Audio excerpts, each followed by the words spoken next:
Se habla de la propiedad privada, del Estado de Derecho, de la economía de libre mercado. Se habla de principios y funciones de la libertad en todos los ámbitos de la vida nacional. Aquí se habla libertad. RCR presenta Aquí se habla libertad con Víctor Maldonado. Muy buenos días, lunes 2 de marzo del año 2020. Celebra la Iglesia Católica a Santa Inés de Bohemia, Bohemia de Praga, princesa y abadesa.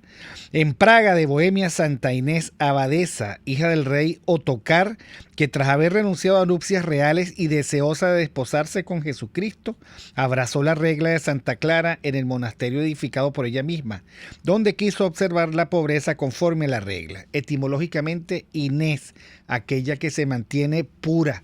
A todas las Inés que conozcan y que conozco, desde aquí mi abrazo el día de su santo. Una santa que tardó en ser canonizada, realmente la canonizó el Papa Juan Pablo II en 1989, a pesar de que es una santa del siglo XIII, 1282. Le costó la santidad. Jackson me está viendo a lo lejos como con aire picarón. Bueno, gracias a todos los que están conectados con nosotros a través de Twitter, @RCR750, por Periscope, @RCR750, por RCR.tv, por TuneIn, por YouTube y bueno, por todos los canales, por el chat de YouTube que siempre es tan prolífico. Gracias por estar aquí conmigo hoy, como todos los lunes. El otro gran apreciador de la realidad, Alexander Campos, @CamposAlexam. Y bueno, estamos esperando que nos hagamos contacto con Andrea Rondón, @arondón75. Andrea, bienvenida, ¿cómo estás? Hola, buenos días, Víctor, Alexander, ¿cómo están? Hola, Andrea. Bueno, con muchísimo interés de comentar un artículo que acabas o recientemente de escribir en El Nacional, ¿no? Que tiene que ver con una película que fue premiada, yo no la he visto realmente. Tampoco. He oído que ha sido el medio polémica, pero bueno, queremos saber por qué titulaste así como titulaste tu artículo. Sí, es el artículo que yo publico mensualmente en El Nacional. Ese artículo correspondió al mes de febrero, la última semana del mes de febrero. El artículo se titula El olor a pobre de Parasite. Y no es una crítica de cine, lo advierto, pero la película muestra toda una secuencia a lo largo de toda la película que me permitió hacer una especie de reflexión también respecto de lo que vivimos en Venezuela y junto con otras cosas que estaba leyendo, pero digamos me permitió articular y armar una idea que tenía rondando en la cabeza desde hace tiempo. Ciertamente, antes de entrar al artículo, la película es la que me permite armar esta idea que voy a comentar, pero es una película polémica porque da para... No sé si da para muchas lecturas, pero sin embargo ha habido muchas lecturas al respecto. Es una propaganda de Corea del Norte, por ejemplo, es una especie de propaganda de lucha de clases, de desigualdad, por una parte, es una lectura que le han dado muchos. Yo no la veo tan así, me parece que a pesar de que esa puede ser la tendencia del director y guionista, no lo descarto, y creo que también lo ha dicho en algunas declaraciones. Me parece que es mucho más profundo que la película, que es más profunda que un simple conflicto de clases. Es más bien el día a día en la vida de cualquier persona que pueda estar viviendo una determinada situación, ¿no? Entonces, comentando, ya adentrándome en el artículo, yo comentaba que en el año 2015 yo visité Alemania y como eran visitas guiadas, por supuesto visitamos lugares históricos y también todavía pues existía como esos indicios o esas pruebas, por así decirlo, de que existió un muro de Berlín. Entonces comentaban que siempre puedes distinguir inmediatamente quién pertenece a o quién vivió del lado de la Alemania Oriental, porque hay una especie de de tez o palidez que los identifica y que es una palidez que nunca ha dejado de estar presente en ellos, independientemente si ahorita viven en una sociedad libre o no. Esa era la percepción de la mayoría de los alemanes. Y en esa época a mí me llamó mucho la atención eso, porque yo dije, bueno, uno como venezolano ya viviendo en aquella época 15 años de dictadura se le debe notar también eso, independientemente del acento, del color, es algo más que físico de lo que estamos hablando, son características que te dejan regímenes de este tipo, ¿no? O por así decirlo, marcas de la vida como yo llego a decir en el artículo, ¿no? Eso por ese lado me llamó la atención y cuando veo Parasite, hay un olor característico de una de las familias, que es la familia de escasos recursos, que pareciera ser como un olor a pobre. Uno de los personajes lo identifica como olor a pobre, pero a mí, yo lo identifico más que olor a pobre o olor a una determinada clase social, el olor a vivir en unas determinadas condiciones, de no tener control sobre tu proyecto de vida, de depender de tu proyecto de vida de otros. Y me pareció que esa era la intención, más allá de el olor a pobres. Es algo mucho más profundo que eso, ¿no?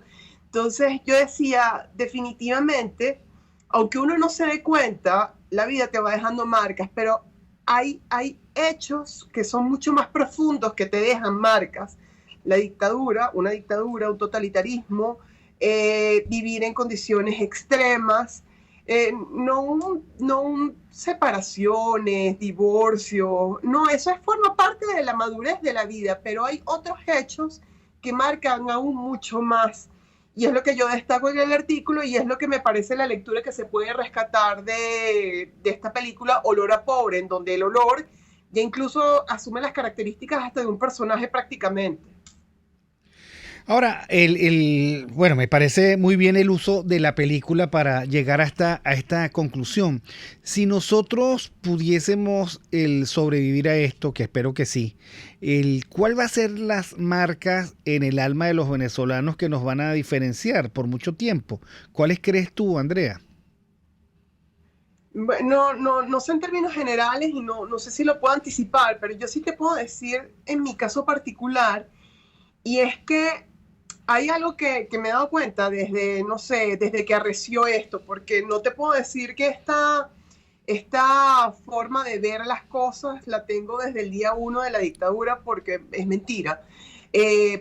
Porque como venezolana, o sea, obviamente duele desde el día 1, desde que como abogado o como estudiante de Derecho, veías que el presidente Chávez se juramentaba sobre la moribunda Constitución de 1961, eso ya dolía, ya pegaba. Pero en tu día a día yo pienso que a partir del 2014 mi forma de ver las cosas cambió radicalmente.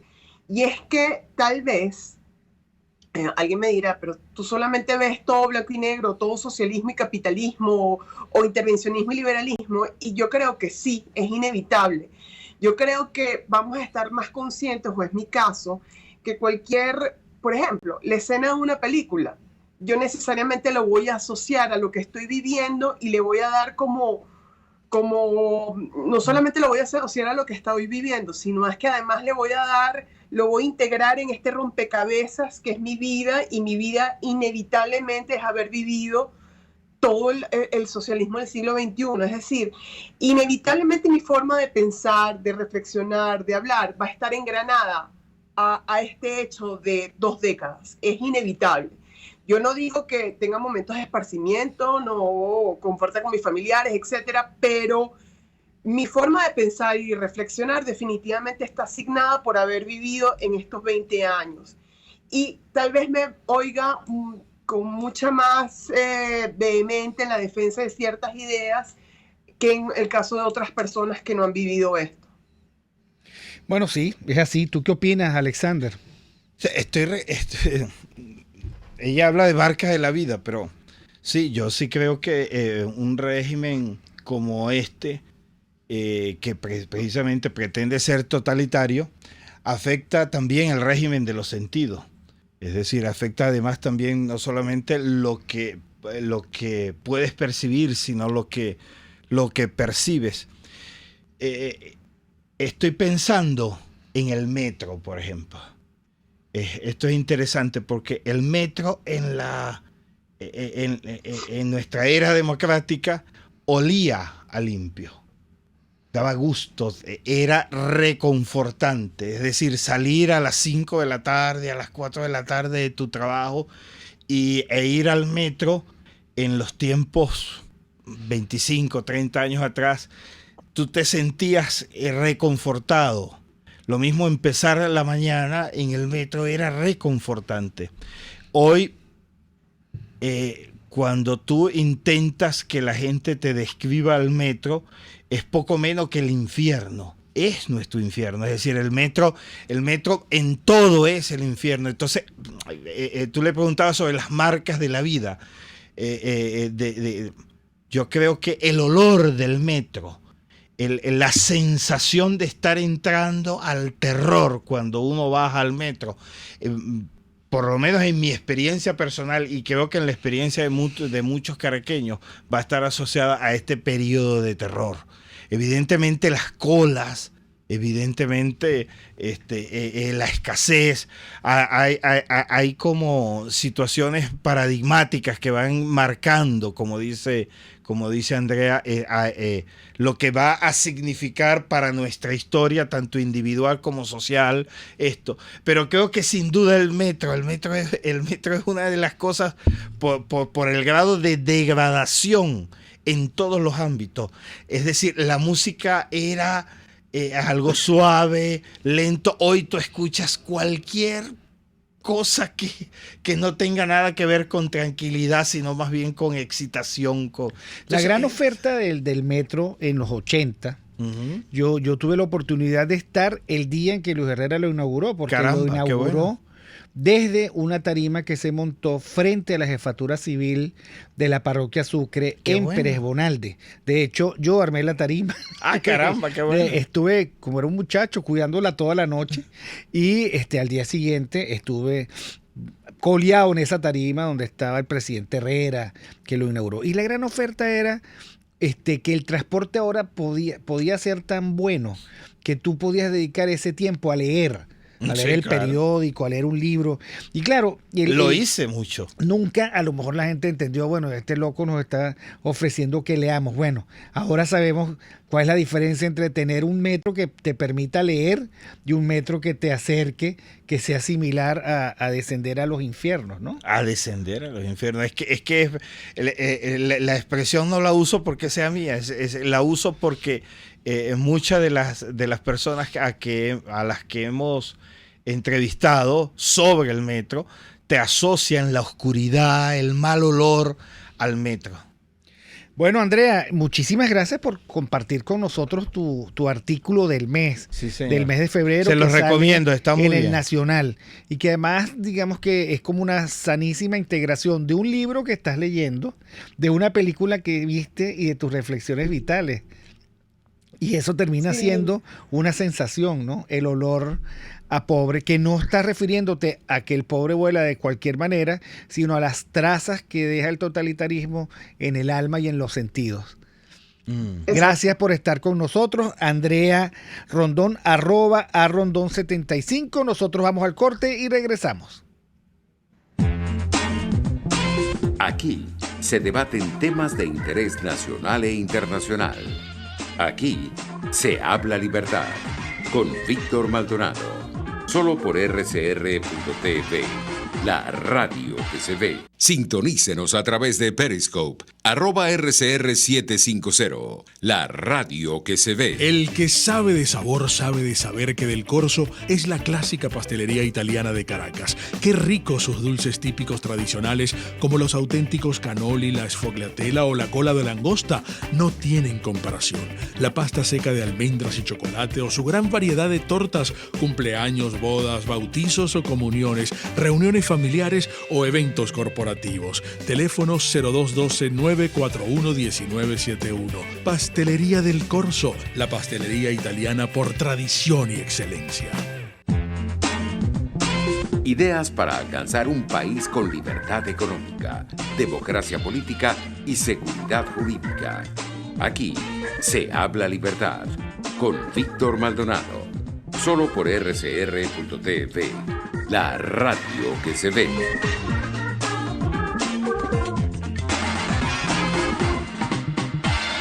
Bueno, todo esto que nosotros podemos reflexionar es gracias, por supuesto, a que en la Dirección General de la Estación está Jaime Nestares, a que en la gerencia de producción está Willy Sarcaya, a que nos acompaña en la producción Catherine Manzano, en los controles César Arteaga. Y bueno, a que Alexander y yo nos dedicamos un ratico a esto. Ahora, Alexander, yo creo que hay que seguir machacando, porque hay demasiadas evidencias de la realidad, ¿no? Tú me contabas en off, y creo que debemos compartirlo con los que nos oyen, ¿no? El metro dejó de ser una solución para Caracas. El metro comenzó siendo un modelo de reglas. Decía Miquel de Viana que los venezolanos eran prestos, o sea, eran totalmente compatibles con un sistema de reglas cortas, claras y precisas, y el venezolano apostaba al buen trato si lo trataban bien, al buen cuidado si lo cuidaban. Y todo eso era el metro. El metro tenía reglas, la gente los respetaba. Por alguna razón, el totalitarismo que se implantó aquí, desgraciadamente, lo primero que vino, el primer mensaje que dio es que las reglas no son para respetarlas, sino son para violentarlas, que se puede vivir sin reglas y que todo da lo mismo. Y el metro se transformó, pasó de ser un sistema de reglas a algo confuso que no le sirve a nadie. Entonces, yo te comentaba que hace poco una joven amiga mía me decía que para salir de Katia, de la urbanización El Cuartel, no tiene que bajar. Katia tiene cotas, ¿no? Estamos hablando de la cota plana de Katia, al final de la avenida El Cuartel, antes de subir al Junquito. Bueno, que ella para salir de su casa y llegar a Chacaíto tarda 3 horas. Y es una muchacha que siempre anda, por cierto, en razón de eso, siempre anda acalorada, siempre está, demostrando en su cuerpo los rigores de algo casi que apoteósico, ¿no? Como todos. Sí. Tú me comentabas que los de Caucahuita tardan 5 horas. Ahora, ¿qué tiene eso de normal? La descomposición, o sea, en el infierno, ¿de qué normalidad podemos estar hablando cuando la gente sufre día tras otro una circunstancia como esa, teniendo todavía en la memoria y en la dimensión de la realidad herramientas como el metro, que pudiendo funcionar bien, pues no funcionan o funcionan muy mal? Sí. Fíjese, quizás aquí sería bueno detenernos un poco en pensar la noción de sistema.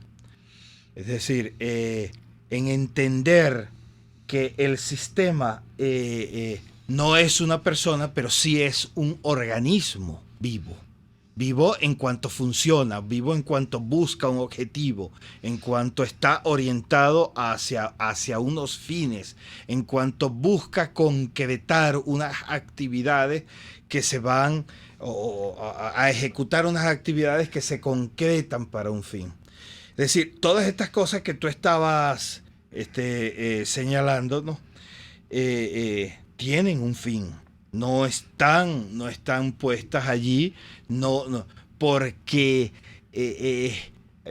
porque a esta gente les gusta el desorden, porque a esta gente les gusta el mal olor, porque no, al contrario, ellos están bien olorosos, buscan una vida muy bien ordenada, buscan unos beneficios bien concretos. No, eso no tiene nada que ver con el bien particular del sujeto.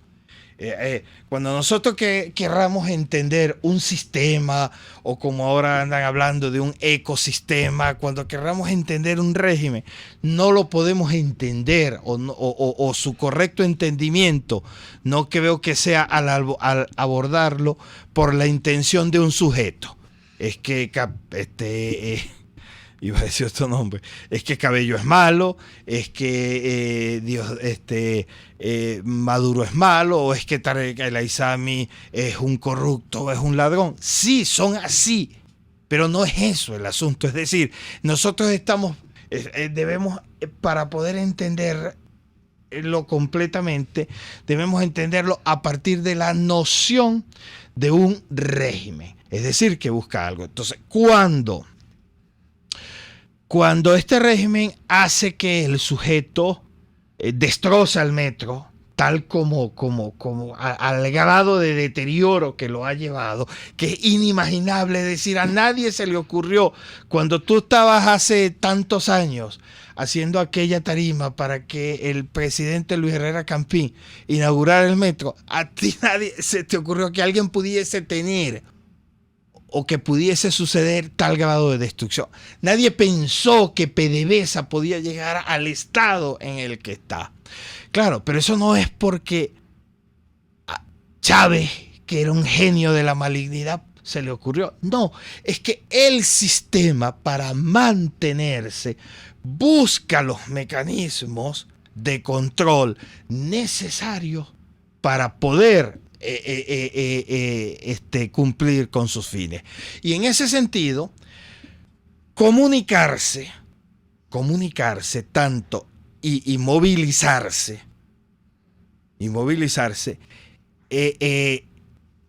tiene una función dentro de la libertad.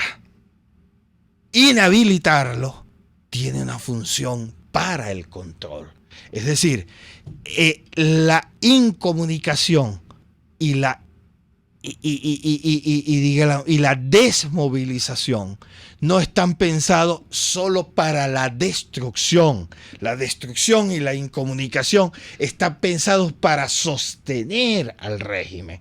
Es decir, una persona que pase 8 horas trabajando y después previamente haya tenido que bajar desde Caucahuita y tener que calarse 2 horas, 3 horas para llegar al trabajo. Y después, cuando regrese, entre al metro, en vez de encontrar paz, sosiego, tranquilidad, orden, se encuentra aquel desorden, aquellos malos olores, aquella pelea, aquella angustia.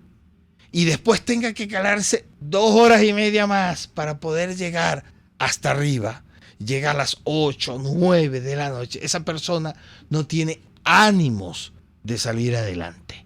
No tiene ánimos, no tiene fuerza para salir adelante. Entonces, esa es una de las funciones de la destrucción. Hacer posible el control individual del sujeto a través de mecanismos de inhabilitar las instituciones y los organismos. Eso no está hecho solamente para destruir.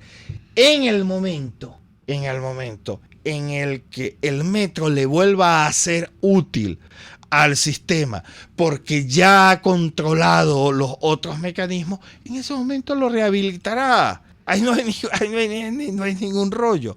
El asunto nuestro es darnos cuenta cómo esos mecanismos sirven para el control. Claro, planteado así, entonces se develan varias cosas. 1, no es una persona, es un sistema. 2, no hay nada que hacer desde el punto de vista de lo particular, sino de lo global. 3, lo importante no es el daño por bloqueo, sino que el daño es subsidiario a un régimen de dominación que te necesita cansado, sudoroso, agotado, hambriento, incapacitado para ver el futuro porque no hay forma, sometido a la incertidumbre y desmotivado.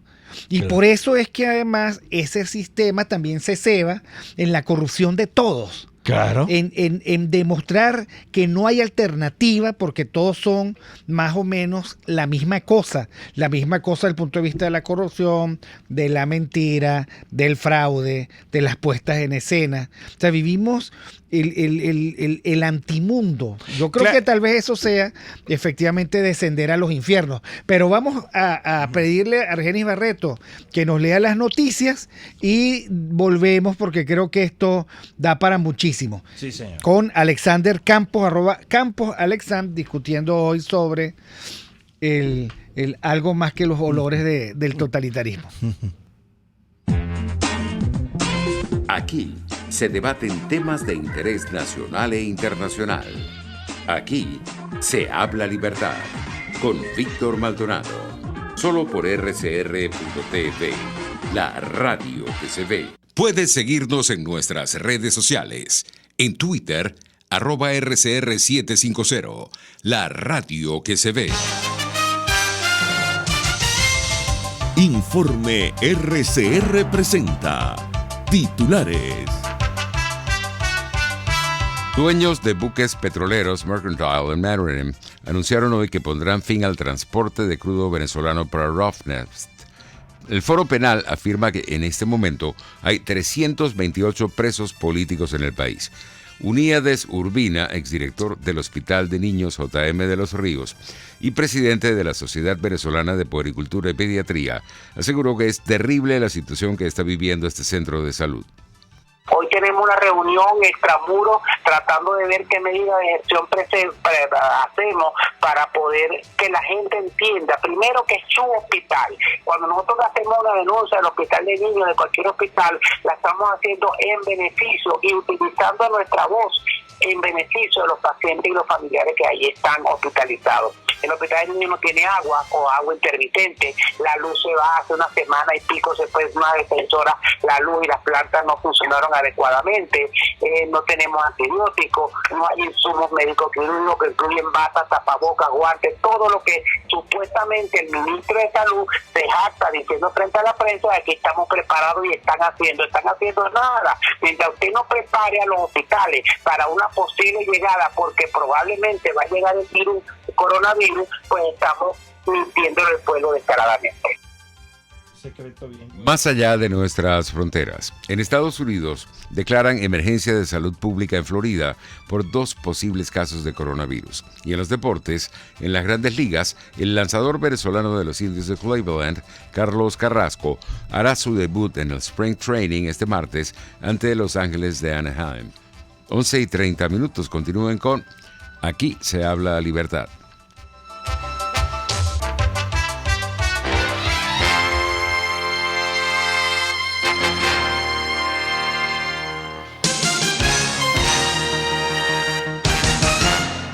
Serovka es una empresa que cuenta con un equipo de físicos, médicos, ingenieros, arquitectos y técnicos que brindan protección y seguridad radiológica a todas las clínicas. Serovka también ofrece capacitación al personal médico, técnico y de enfermería, así como la divulgación científica a pacientes sobre radioterapia, medicina nuclear y radiodiagnóstico. www.serovka.com y en las redes @Serovka. Serovka, empresa líder en protección radiológica con cobertura en toda Venezuela, América Latina y el Caribe. En RCR somos vanguardia. Toda la programación de tu RCR también la puedes seguir a través de la internet. Audio y video en tiempo real. Noticias y mucho más. No te pierdas ni un segundo de nuestra programación. No hay excusa ni cadena que valga para que dejes de escucharnos. Ingresa a rcr.tv, la radio que se ve. RCR 750 AM, porque lo bueno une.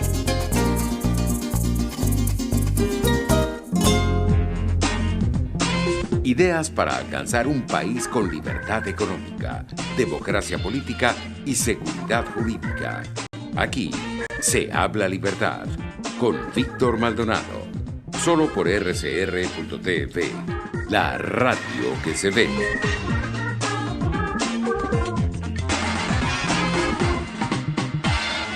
Conversábamos con Campos Alexan, @CamposAlexar en Twitter, con Alexander Campos, profesor universitario, director del Centro de Investigaciones Populares.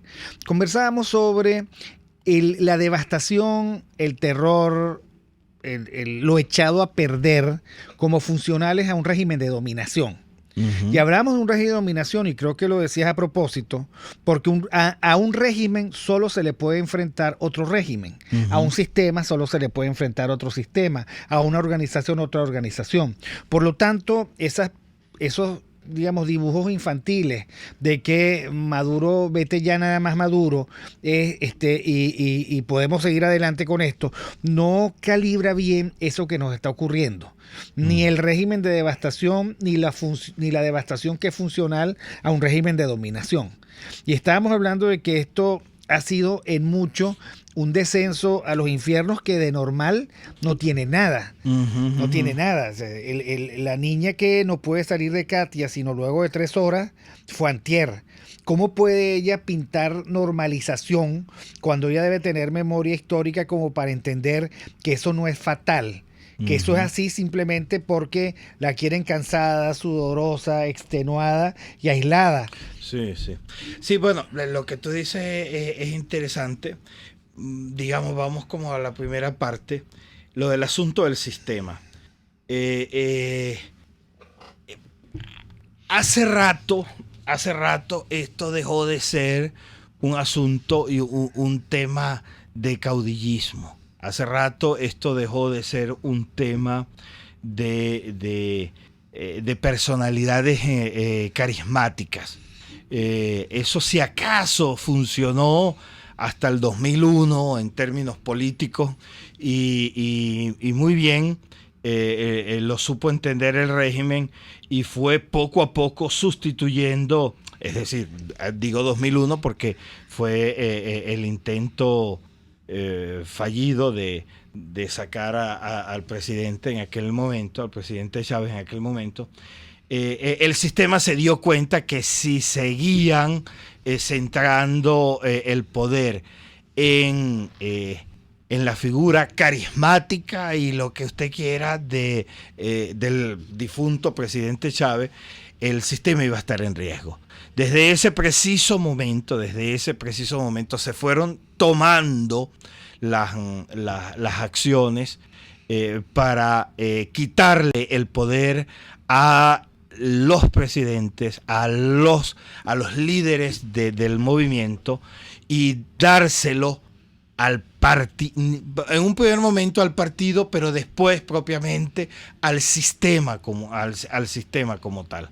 Y es lo que sucedió con los regímenes totalitarios, no tanto de derecha como de izquierda, los más asociados al marxismo. Por eso caía un presidente en Rusia, venía otro, se cuestionaba al antiguo, se cuestionó a Stalin y el sistema se reajustaba. Por eso todas esas luchas internas por el poder que uno va viendo en estos sistemas, mucha gente lo ve con esperanza. Diosdado le está cayendo a Tarek El Aissami le está cayendo a Diosdado, el presidente tal le está cayendo a este otro. Eso dentro de un sistema totalitario no funciona igual que dentro de un sistema democrático. Por eso es que es todo o nada. O sea, tenemos un amigo común, Miguel Fontán, que dice que este es un desafío existencial, por lo tanto. Porque porque si nosotros dejamos que prevalezca la esencia del régimen, creyendo que porque cae un nombre va a caer el régimen, nosotros no estamos haciendo nada. No estamos favoreciendo. No, porque es que lo que sucede y lo que históricamente ha sucedido es que en estos momentos de crítica interna, eso le sirve al sistema para reajustarse, calibrar los flancos débiles, calibrar los puntos débiles y reajustarse y volverse a sostener en el poder, porque es un sistema que se alimenta a sí mismo, no vive para la persona, vive para mantenerse a sí mismo. Y en ese caso, ojo, y en esto se distingue, estos son los puntos en los que distinguimos regímenes totalitarios de dictadura. Los regímenes totalitarios sí sufren cuando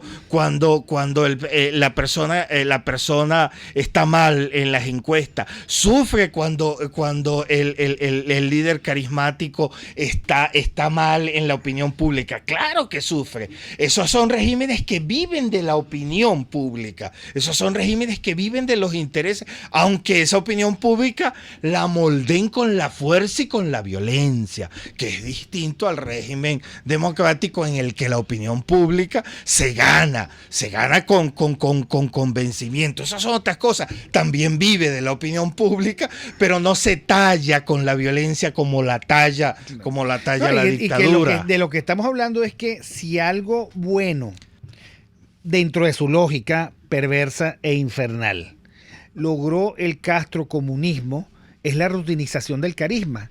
Salió Fidel, no pasó nada. Salió Raúl, no pasó nada. Ahora anda el poder distribuido en una burocracia, ¿ok?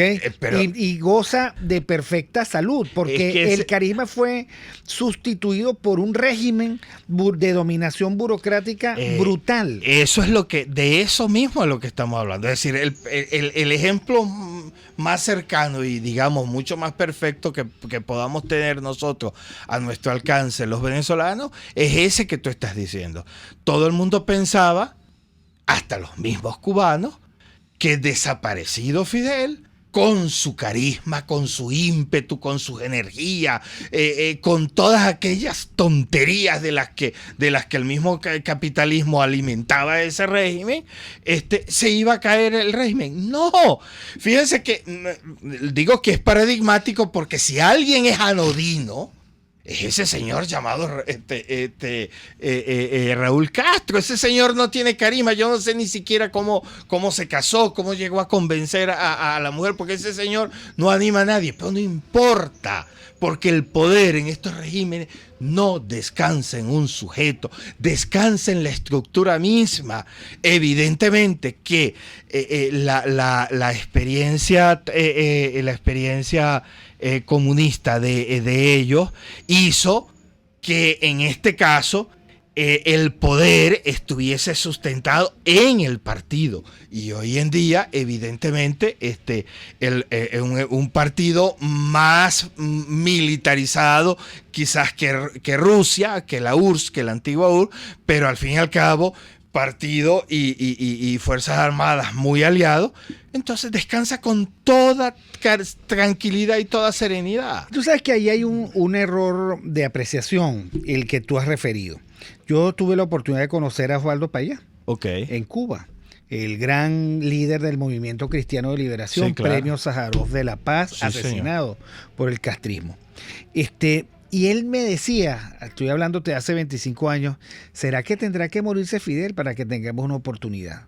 Entonces, claro, eso lo relaciono con las conjeturas alrededor de los tiempos perfectos de Dios, que no calibran bien el caprilismo. No, tenemos que esperar a que cambie la situación de la opinión pública para ir en unas elecciones y ganarles de mano, y después celebraron. Y mientras tanto, los cultores caprilistas de los tiempos de Dios, sabotearon la salida, las movilizaciones de calle, envilecieron la acción política, porque es así, hay que decirlo. De cualquier análisis que se haga de esa época, verá que Capriles y su combo sabotearon las iniciativas del 14. Y hasta que a ellos no les pareció que eran los tiempos de Dios, entonces no actuaron. Ahora, sucede que los tiempos de Dios no sirven para regímenes castrocomunistas, porque no es el que se agote el tiempo de un caudillo. O sea, no es como en el gomecismo, que más o menos el gomecismo comenzó a morir con la muerte de Gómez y no soportó, digamos, la transición hacia López Contreras y su calma y cordura, ¿no? Murió, empezó a morir. No, estos se ajustan, se recomponen y son otras las cualidades. Yo te insisto, Víctor, de los grandes errores que nosotros hemos cometido es analizar esto como una dictadura. Eso ha sido fatal. Pensar sí, porque una dictadura es un dictador. Claro, una dictadura descansa en la figura carismática del dictador y se agota con él. Puede trasladar su carisma a otro sujeto, pero normalmente lo que sucede históricamente es que el otro sujeto recibe de un carisma menguado, recibe un porcentaje siempre menor en relación a quien da la herencia. Y eso poco a poco se va agotando y con el tiempo se termina. Evidentemente que todo sistema como organismo vivo también se agota. Claro, tiene que jugar contra su entropía. No existe. Y vaya que estamos viendo Claro. los esfuerzos, digamos, los impactos entrópicos en este sistema. Claro. Pero, por ejemplo, el apostar, digamos, el confundir, y por eso yo siempre he sostenido una campaña muy en solitario, por cierto, para caracterizar esto como es. Porque, insisto, hay un grupo de interesados que no están dispuestos a concederle a los ciudadanos el compartir una caracterización real de lo que está ocurriendo. Un grupo de intelectuales prestados a la confusión, que además han inventado cosas insólitas como semidemocracia, democracia limitada, semicaudillismo, dictadura de cuarta generación. Entendiendo que, por supuesto, solo a un régimen como este le es importante y le interesa y compra a precio de oro la opacidad, la confusión. Eso podemos tener un margen muy grande de interpretación a qué se debe eso, pero yo creo que cuando lo llevamos a la esencia del asunto, todo eso es cobardía. Cobardía porque enfrentar y darle un nombre concreto, el nombre que debe tener esto, implica enfrentarse a algo novedoso para lo cual no se tienen herramientas. Pero es una cobardía, es una cobardía culposa y criminal. Bueno, porque evidente. Mientras nosotros no tenemos claro contra qué luchamos, muertos, idos del país, enfermos que no debieron morirse, niños abandonados, familias fracturadas, ¿no? Mientras no se le defina tal cual como sucede y como acontece, y no tal cual como yo deseo que sea y como yo creo que sea, sino ajustado a lo que estamos viviendo, en esa misma medida vamos nosotros a estar dando palos de ciego. Entonces, lo primero, y concuerdo contigo, una cobardía en el plano de las definiciones, y no sé cómo caracterizar el acompañamiento cándido del despliegue institucional del régimen. Entonces, los intelectuales y los políticos aplaudieron los consejos comunales, los VC, los sistemas de transferencia cooptada de alimentos, etcétera. Y de repente vemos, tú mejor que nadie podrías decir cuán real es un sistema de dominación a nivel de manzana casi, que muchos aplaudieron diciendo sí, el poder del pueblo. Es que los tengo todavía en el oído y me parece incluso a esta altura insultante la candidez con la que compraron el despliegue institucional del régimen totalitario. Mira, Víctor, ante estos regímenes no hay nada que mejor que la verdad. Es decir, a esto no hay que estarle endulzando la píldora, no hay que estarle con medias tintas, sí, pero no, la verdad es que sí, pero es que tienen cosas buenas, algunas cosas sí, otras no. No, señor, es decir, puede tener el 90% de buenas intenciones, pero si el fondo, el sostener a un sistema de maldad, nada valen las intenciones. Santa Teresa lo decía, el camino al infierno está empedrado de buenas intenciones. Y vaya que tenía razón. Vamos un momento al corte y ya regresamos. Aquí se debaten temas de interés nacional e internacional. Aquí se habla libertad con Víctor Maldonado. Solo por RCR.tv, la radio que se ve. Puedes seguir nuestra programación a través de RCR.tv, la radio que se ve. Buono Restaurante ofrece el más variado y extenso menú gastronómico para los comensales más exigentes. Si lo que deseas comer no está en su menú, sus maestros del arte culinario te lo elaboran como tú deseas. Acércate y calma tu antojo. En la 6ª Avenida de Altamira, entre 3ª y 5ª Transversal, está Buono Restaurante, único y especial. Moisés Naim en Efecto Naim. Hola, soy Moisés Naim desde Washington. Conéctese a rcr.tv. También nos puede seguir por @Efecto Naim en Twitter. Y estamos en Facebook y en Instagram. Y no olvide que puede disfrutar todos los contenidos del programa cuando usted quiera, suscribiéndose a nuestro canal de YouTube. Nos vemos en la radio. Los miércoles y viernes a las 7 de la noche. Solo por RCR 750 AM. Ideas para alcanzar un país con libertad económica, democracia política y seguridad jurídica. Aquí se habla libertad con Víctor Maldonado. Solo por rcr.tv, la radio que se ve.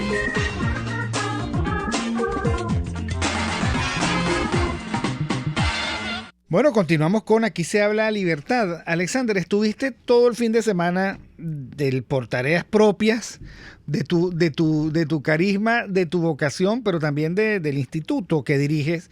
Estuviste con jóvenes que deben tener una narrativa propia de la esperanza por un lado, y por otro lado de la vivencia, ¿no? ¿Qué marcas en positivo tienen? Yo estoy un poquito, no contrariado, pero sorprendido, porque puse esta mañana, mira, a mí me parece que una de las marcas del venezolano es la fortaleza, y digamos que las respuestas me han llamado la atención, sí, fuertes, pero.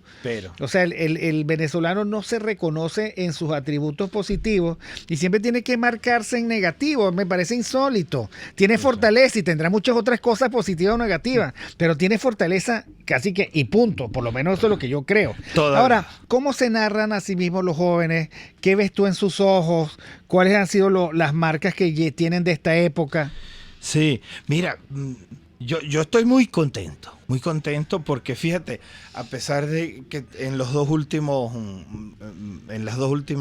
secciones de este programa estuvimos planteando casi que un escenario casi que ineludible, para el cual no hay salida, y eso no es verdad. Porque todos estos sistemas totalitarios nunca han tenido en cuenta algo que para nosotros los cristianos es fundamental, y es la libertad personal. Es decir, aunque el sistema trata de controlar todos los aspectos y trata de construir una maquinaria de dominación de la que no escapemos ninguno y que abarque todos los espacios de nuestra vida personal, de nuestra vida familiar y de nuestra vida comunitaria. A pesar de eso, la persona es capaz, por un ejercicio propio de libertad, de no hipotecar completamente la libertad. Y siempre la libertad le resulta a los regímenes totalitarios un peligro y nunca saben por dónde les va a salir. Y como ellos lo saben, siempre están controlando, porque nunca el control es suficiente. Y bueno, fíjate, mira, lo que uno encuentra maravillosamente en los jóvenes es un entusiasmo que ya a mí me gustaría encontrar en los líderes políticos que nos están dirigiendo en este momento. Tanto en los líderes políticos viejos como en los líderes políticos que en algún momento se presentaron como alternativa y que hoy a mí me parecen algunos hasta más viejos que los viejos por los cuales ellos aparecieron.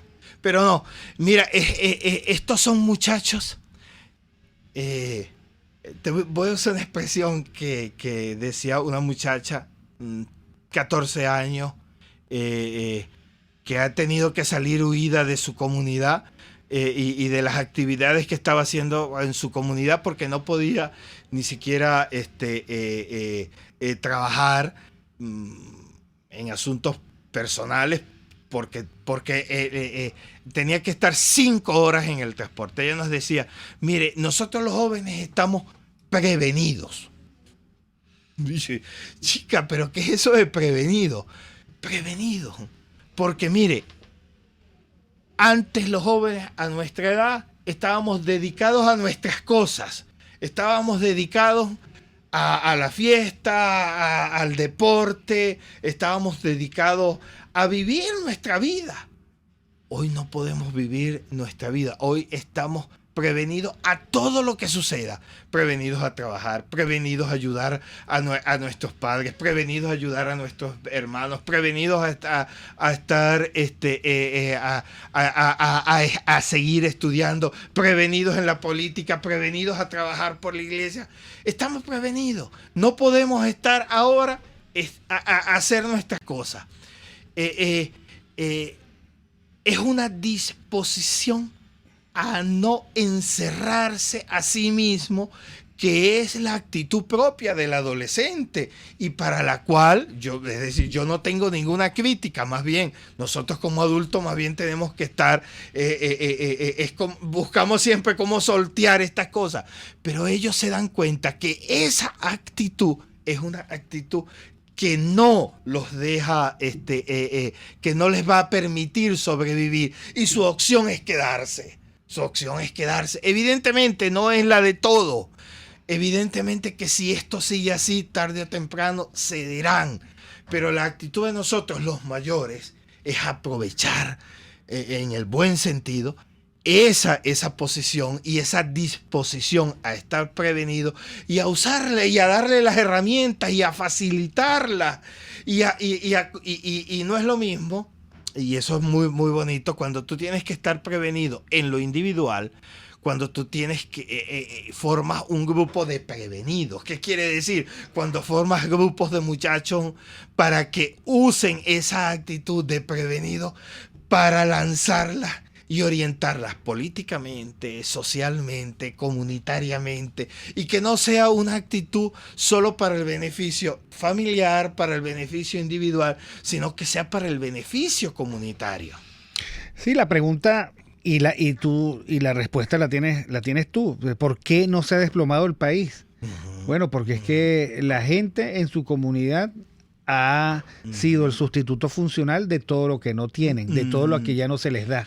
Y tú dijiste algo importante, es decir, nosotros nos regodeamos en la miseria del venezolano, en lo que no somos, en lo que deberíamos ser, en lo malo que hemos sido. Es verdad, a lo mejor todo eso y 100 cosas más, pero eso no es constructivo. No es constructivo. El venezolano tiene 2 o 3 cosas, no me interesa, pero esas 2 o 3 cosas que nosotros podamos agarrar son capaces de volver a construir este país. Y yo quisiera terminar con esto, es decir, sobre el venezolano, quienes más mierda ha echado, me disculpa, somos nosotros los venezolanos y el liderazgo. Para mí es maravilloso leer palabras de tantos inmigrantes que hicieron este país en los años 60 y 70 y que hablaron maravillas de este país y supieron reconocer las virtudes que nosotros como venezolanos tenemos. Yo creo que debemos reconciliarnos como nosotros mismos. Esos muchachos nos lo deben. Esos muchachos lo necesitan porque son muchachos. Y si no cuentan con nuestro apoyo y con nuestra valorización, nada lograremos.